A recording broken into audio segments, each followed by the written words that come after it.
Hello everyone, welcome back to our YouTube channel Jharkhand success path. आज हम Jharkhand board compartmental exam 2025 physics का important question करने जा रहे हैं। ये ऑब्जेक्टिव टाइप क्वेश्चन है। ये इसका पार्ट 6 है। इससे पहले भी हमने आपके लिए शॉर्ट आंसर, लॉन्ग आंसर और ऑब्जेक्टिव क्वेश्चन कराए हैं। आप हमारे चैनल पे जाके देख सकते हैं। और आप अगर इसकी पीडीएफ डाउनलोड करना चाहते हैं तो आप डिस्क्रिप्शन चेक कर सकते हैं। तो चलिए शुरू करते हैं। पहला question electrostatics potential and capacitance है। The relation between dielectric constant and electric susceptibility is, इसका होता है k is equal to 1 plus chi होता है। 1 प्लस स्काई होता है। k is equal to 1 plus chi होता है। दूसरा number, dimension formula of electric potential. Electric potential क्या होता है? v is equal to work done by charge. Charge का क्या होता है? a और t होता है, क्योंकि q is equal to I T होता है। आई का एम्पियर, टाइम का t। वर्क डन क्या होता है? Force into displacement. Force into displacement, force का क्या होता है? M L T minus two into displacement क्या हो गया? एल हो गया बाय a और t। एम तो हो गया M L square, T minus three हो जाएगा, ए माइनस वन हो जाएगा। तो कौन सा ऑप्शन में है? M L square, T minus three, A minus one, B number में है। तो बी इसका सही आंसर हो जाएगा। Next question, dimension formula of capacitance. Capacitance क्या होता है? कैपेसिटेंस होता है Q is equal to C V. ये क्यू चार्ज हो गया, सी कैपेसिटेंस, वी वोल्ट हो गया। तो C is equal to Q by V हो गया। क्यू बाय वी हो गया। क्यू क्या होता है? ए और टी होता है। क्यू और वोल्ट क्या हो जाता है? वोल्ट होता है वर्क डन बाय चार्ज हो जाता है। चार्ज का ए टी हो गया। तो क्या हो जाएगा? वर्क डन, वर्क डन का क्या हो जाएगा? Force into displacement. Force into displacement. तो यहाँ पे A square T square force M L T minus two into S, मतलब डिस्प्लेसमेंट का क्या हो जाएगा? एल हो जाएगा। तो एम पे माइनस वन आना चाहिए। एम पे माइनस वन इसमें है, इसमें नहीं है। एम पे माइनस वन इसी में है, पहला नंबर। उसमें बाद एल ऊपर जाएगा, एल जाएगा, एल माइनस टू होगा, टी माइनस टी फोर हो जाएगा, ए स्क्वायर हो जाएगा। तो ए नंबर सही आंसर है। Next question, the electric potential of earth is taken to be zero because earth is good। वो कंडक्टर होता है, एक अच्छा कंडक्ट, मतलब वो अर्थिंग जो निकलता है वो कंडक्टर होता है, इसीलिए ये टेकन जीरो इसको लिया जाता है। If the distance between two plate of a parallel plate capacitor is double, double हो जाता है। तो क्या होता है? A is equal to C is equal to N epsilon naught by D.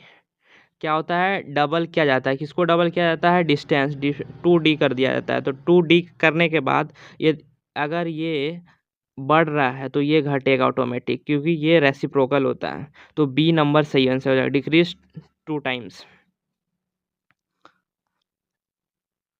If the distance between two parallel plate of plate capacitor is half, half क्या जाता है? तो C is equal to A epsilon naught by D. इसको D को half कर जाता है, तो T को हाफ करेगा D बाई टू, तो ये ऊपर मल्टीप्लाई हो जाएगा। तो C, ये दो हो गया तो ये भी बढ़ेगा, क्योंकि ऊपर में मल्टीप्लाई हो गया।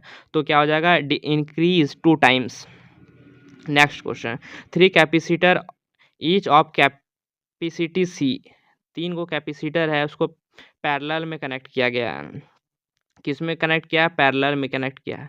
पैरेलल में कनेक्ट किया है।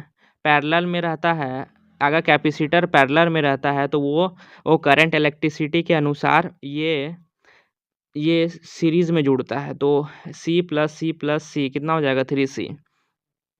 If a hollow spherical conductor be charge positively, then the electric potential inside will be positive and uniform हो जाएगा, क्योंकि सब तरफ फैला हो जाएगा और पॉजिटिव चार्ज रहेगा। तो बी इसका सही आंसर हो जाएगा। The dielectric between the conductor reduce the electric intensity.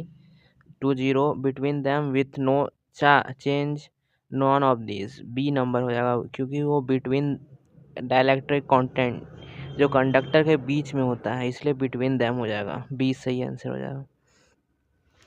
When an electric dipole is placed in uniform electric field it experienced, एक इलेक्ट्रिक फील्ड है, अगर इसमें एक डायपोल को रखते हैं माइनस चार्ज प्लस चार्ज, एक इसमें फोर्स नहीं लगता है, टॉर्क लगता है, एक टॉर्क लगता है। The SI unit of capacitance, capacitance का एसआई यूनिट फैराड होता है। How many picometer are there in a farad, picometer होता है -12, 10⁻⁻12, A number.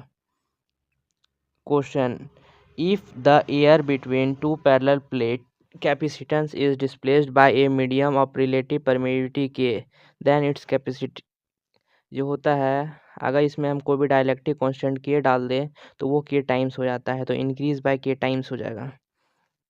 if an electron is brought towards another electron, the electric potential energy of the system increase करता है, is increase।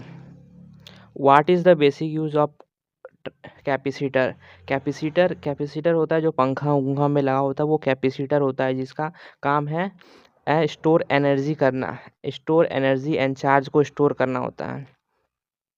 If the temperature of a conductor increase its conductivity decrease कर जाएगा, temperature बढ़ाएंगे temperature के conductor inversely proportional होता है, inversely proportional होता है, मतलब ये 1/T जो बढ़ाएंगे कंडक्टर हमेशा घटेगा, अगर टेम्परेचर बढ़ेगा तो कंडक्टिविटी घटेगा। If the dielectric be introduced between plate of a parallel plate capacitor then the value of capacitance increase करेगा, क्योंकि पैरेलल प्लेट के अंदर अगर हम डाइलेक्ट्रिक भरेंगे के टाइम्स तो वो के टाइम्स जैसे A epsilon naught by D, तो ये हमें के टाइम्स हो जाता है, तो इंक्रीज करेगा। The unit of capacity of a capacitor will be farad में होता है, कैपेसिटेंस का जितना क्वेश्चन आएगा वो फैराड में आएगा। Last question, 3 equal capacitor each with capacitance C connected has shown in the figure. What is the equivalent capacitance between A and B? पहले हमको देखना A से कहाँ से जा रहा है, A यहाँ गया, फिर यहाँ एक कैपेसिटर आ गया, यहाँ नहीं देखना, यहाँ से फिर जाना है, फिर यहाँ पे A आ गया, अब फिर B से स्टार्ट कहाँ पे रुकता है, फिर यहाँ पे B हो गया, तो हमें A और B लिख लेना है पहले, ए और बी के अंदर कितना है, एक पहला कैपेसिटर, फिर ए बी के साथ में दूसरा कैपेसिटर, उसके बाद तीसरा ए और बी के बीच में तीसरा कैपेसिटर, तो कितना ए 1 2 3, तो इसमें क्या होता है सीरीज जैसा काम करता है, 1 2 3, 3C हो जाएगा, तो B is the right answer, B इसका सही आंसर हो जाएगा, बी इसका सही आंसर हो जाएगा। Thank you very much, please like and subscribe and comment, अगर आपको वीडियो अच्छा लगा तो प्लीज़ लाइक करें and comment for next part. Thank you.